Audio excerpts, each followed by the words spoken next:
सब व्रतों में सर्वश्रेष्ठ श्री एकादशी व्रत है।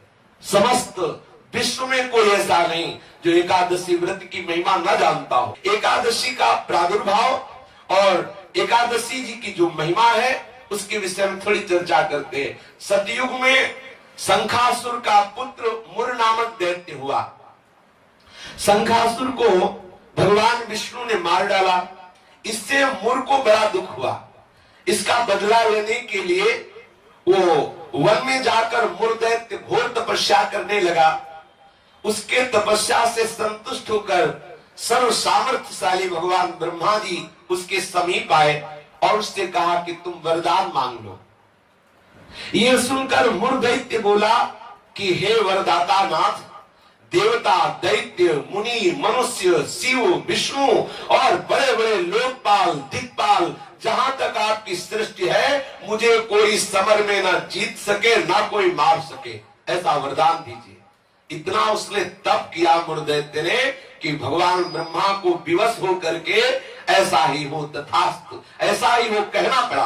अब ब्रह्मा जी ऐसा कह करके अपने लोक को चले गए। अब जो असुर है वो वर पा करके बड़ा बलवान हो गया। जिस लोकपाल के पास जाता ललकार कर उसे परास्त कर देता, क्योंकि मर सकता नहीं। ब्रह्मा जी ने ऐसा वर दिया है। लोकपालों को जीतकर समस्त लोकों पर अपना उसने अधिकार कर लिया और समस्त लोकपालों के पद पर वो दैत्यों को नियुक्त करता। दैत्य सदैव विपरीत भावना वाले समस्त ब्राह्मणों को, भक्तों को, गाय को, ऐसे सब संतों को सताना, मारना, काटना, महान अत्याचार मुर दैत्य के द्वारा फैल गया। दुखी होकर के समस्त देवता भगवान शंकर जी के पास गए। भगवान शंकर जी सबको आश्वासन दिए, क्योंकि वो कल्याण स्वरूप है। जब जब कोई भारी विपत्ति पड़ती है तो समस्त देवता महादेव जी के पास जाते, फिर महादेव जी उपाय बताते। जैसे समुद्र मंथन के समय हलाहल विष निकला तो किसी भी देवता की ताकत नहीं कि चख सके। महादेव जी के पास गए और प्रार्थना की तो आज भी भगवान शिव को नीलकंठ कहा जाता है, उसे धारण करते हैं। यद्यपि इनकी सेवा है सृष्टि का संहार करना, पर सृष्टि की रक्षा जहां कोई नहीं कर पाता वहां ये करने के लिए बुलाए जाते। हलाहल विष पीने के लिए किसे बुलाया गया? इन्हीं को तो बुलाया गया। सब देवताओं ने भगवान शंकर से कहा हमारी रक्षा करो। भगवान शंकर ने आश्वासन दिया और स्वयं देवताओं एवं अपने पार्षदों के सहित युद्ध के लिए ललकारा। मुर दैत्य ने बहुत भयंकर युद्ध किया, लेकिन युद्ध में विजय मुर दैत्य की हुई, क्योंकि आशीर्वाद है भगवान ब्रह्मा जी का।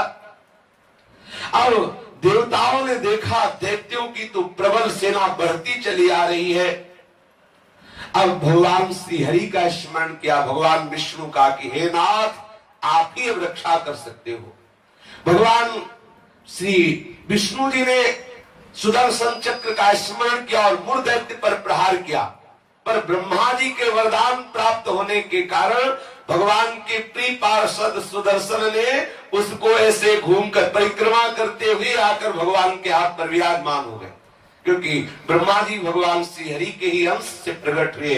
वरदान की मर्यादा रखने के लिए सुदर्शन चक्र जी समीप से जाकर वापस आ गए, लेकिन मुर दैत्य को मारा नहीं। अब तो हाहाकार मच गया कि अब ये प्रलयंकारी दैत्य जब भगवान शिव के वश में नहीं हुआ, बड़े बड़े लोकपालों को अपने अधीन कर लिया और भगवान विष्णु का सुदर्शन चक्र भी वापस हो गया, अब क्या होगा? सब देवता भगवान विष्णु से प्रार्थना करने लगे। भगवान श्री हरि अद्भुत लीला विहारी है। भगवान विष्णु युद्ध छोड़कर भाग चले। मुर दैत्य ने देखा कि सबका मुखिया तो भाग पड़ा, इसको हम जिंदा छोड़ेंगे नहीं। वो गदा लेकर भगवान का पीछा किया। मुर दैत्य ने भगवान भागकर बद्रिका आश्रम में गए और एक बड़ी ही गहरी एकांतिक गुफा में जा छिपे और अत्यंत श्रमित हुए निद्रावश से प्रतीत होने लगे। मुर ने गुहा में प्रवेश करके दहाड़ लगाई, कहाँ है? भगवान विष्णु को संबोधन किया, कहाँ है तू? उसी समय भगवान के हृदय से एक दिव्य शक्ति प्रकट हुई और वो शक्ति कन्या के रूप में प्रकट होकर अपने परम तेज एवं दिव्य आयुधों से एक क्षण में मुर दैत्य को मार गिराया। क्षण में दैत्य को मार गिराया। भगवान विष्णु के हृदय से एक दिव्य शक्ति प्रकट हुई, जिसने कन्या रूप धारण किया और अपने दिव्य शक्ति से उस मूर दैत्य को क्षण मात्र में सेना से नाश कर दिया। उसी समय देवताओं ने पुष्पों की वर्षा की और उस देवी की स्तुति की। स्तुति सुनकर श्री भगवान जग गए। भगवान विष्णु ने देवताओं से कहा, तुम किसकी स्तुति कर रहे हो, क्या हुआ? बोले, प्रभु आपके हृदय से ये कन्या प्रकट हुई और इसने सब दैत्यों का नाश कर दिया और मूर दैत्य को भी मार दिया। भगवान ने कहा कि ये कन्या जो हमारे हृदय से प्रकट हुई, ये एकादश तिथि को प्रकट हुई, 11 को, इसीलिए इस कन्या का नाम होगा एकादशी। और हे एकादशी, तुम अष्ट सिद्धियों और 9 निधियों की स्वामिनी होगी। तुम में इतनी सामर्थ होगी कि जो तुम्हारा व्रत रखेंगे उनके चरणों में मोक्ष लुटेगा। एकादशी का महत्व है उसके चरणों में सर्वपाप प्रशमनम पुण्यमात्यंतिकम तथा गोविंद स्मारणम मेकादश्यामुपोषणम। जो एकादशी का उपवास करेगा वो निष्पाप हो जाएगा। जो एकादशी का उपवास करेगा वो बड़ा पुण्यात्मा होगा। जो एकादशी का उपवास करेगा उसे गोविंद के चरणारविंद की भक्ति प्राप्त होगी। श्री भगवान विष्णु ने कहा, जो तुम्हारा व्रत करेगा वो चाहे स्त्री हो चाहे पुरुष हो, वो जो कामना करेगा उस कामना की पूर्ति हो जाएगी। यदि कोई कामना नहीं करेगा तो मेरी भक्ति प्राप्त हो जाएगी। एकादशी व्रत 3 दिनों के साथ होने वाला बताया। 10वीं से व्रत का उपक्रम शुरू होता है और द्वादशी को उस व्रत का उपक्रम पूर्ण होता है। 10वीं के दिन एकादशी के पहले आस्यम मांसम मसूरान्नम चरकान क्रोधमास तथा साकम मधुपरान्नम च पुनर्भोजन मैथुने दशम्याम 10 वस्तूनि वर्जयेद् वैष्णवः सदा। जो एकादशी व्रत रहे उनको चाहिए कि 10वीं की तिथि में वो कांसे के पात्र में कुछ पावे ना, मसूर की दाल न पावे, कभी मांस का स्पर्श भी न करे, पाने की तो बात जाने दो, चना न पावे, कोदो न पावे, कोई साग न पावे और शहद न पावे और किसी दूसरे के द्वारा दिया हुआ भोजन न पावे और 2 बार भोजन न पावे और मैथुन न करे। ये 10वीं की तिथि में ऐसा नियम धारण करें।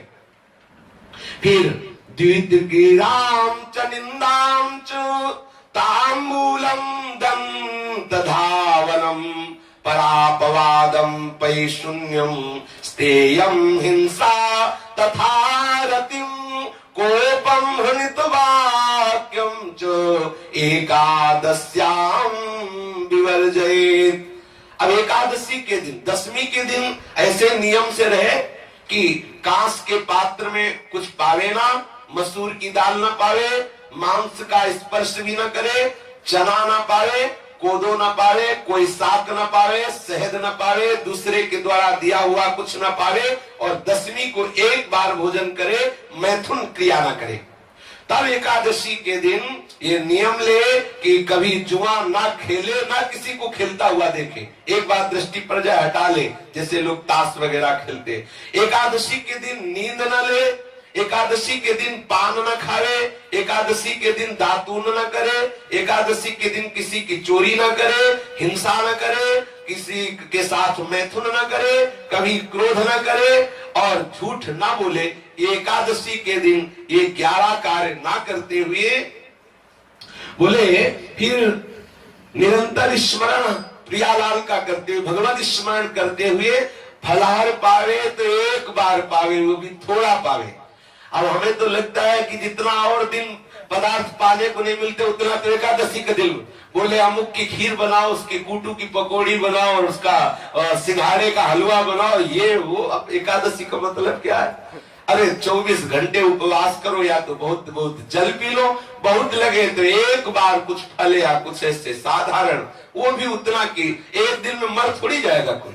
जो एकादशी हाँ, तो काहे का व्रत फिर अगर खूब कचौड़ी पकौड़ी सब बना के उसकी पाओ तो। एकादशी का तात्पर्य है भगवत आराधन में तन्मय रहना। सुबह से कुछ ना पावे, 24 घंटे में एक बार कुछ जल दूध कुछ थोड़ा सा पाले, और फिर द्वादशी के दिन कांस्यम मांसे सुराम छौद्रम तैलम वितथ भाषणम व्यायामं च प्रवासं च पुनर्भोजन मैथुने अस्पृश्यास्पर्शमासूरे द्वादश्याम द्वादशम त्यजेत्। द्वादशी को भी कांसे के पात्र में भोजन न करे, मांस न स्पर्श करे, मदिरा न पीवे और शहद न पावे, तेल का बना पदार्थ न पावे, झूठ न बोले, कस के व्यायाम न करे, परदेश गमन न करे, दोबारा भोजन न करे, मैथुन न करे, जो स्पर्श करने योग्य नहीं उनका स्पर्श न करे, मसूर की दाल न खाए। ये 12 वस्तुएं द्वादशी को त्याग दे। दसवीं के दिन पूर्वाह्न में एक बार हविष्यान्न भोजन करना चाहिए। इसके बाद दसवीं के दिन कुछ नहीं खाना पीना चाहिए। एकादशी के दिन ब्रह्म मुहूर्त में उठकर प्रातःकालीन कृत्य से निवृत्त होकर स्नान करके भगवत प्रसन्नता के उद्देश्य से व्रतोपवास का संकल्प लेकर संध्या तर्पण वंदन आदि जो भी गुरु प्रदत्त उपासना है या प्रियालाल की षोडोपचार विधि से पूजन करे, फिर प्रणाम नमस्कार आदि करे, रात्रि भर जागरण करे, कीर्तन करे। निर्जल व्रत करना सबसे श्रेष्ठ एकादशी व्रत को कहा गया है। पूज्य श्री मथुरादास जी 12 महीना निर्जल एकादशी करते थे। वयोवृद्ध होने पर भी प्राय वैष्णव जन बड़ा आदर पूर्वक एकादशी का व्रत रहते। द्वादशी के दिन पूर्वत सेवा पूजा करके पहले श्री प्रियालाल का श्री हरि का चरणामृत ले और कम से कम एक साधु को भोजन करावे, फिर पावे। ऐसा एकादशी का विधान है। और एकादशी का फल क्या है? पाप नष्ट हो जाते हैं, मोक्ष की प्राप्ति हो जाती है। यदि निष्काम रहे तो भगवत प्रसन्नता उसको प्राप्त होती है, मतलब भक्ति का वर्धन होता है।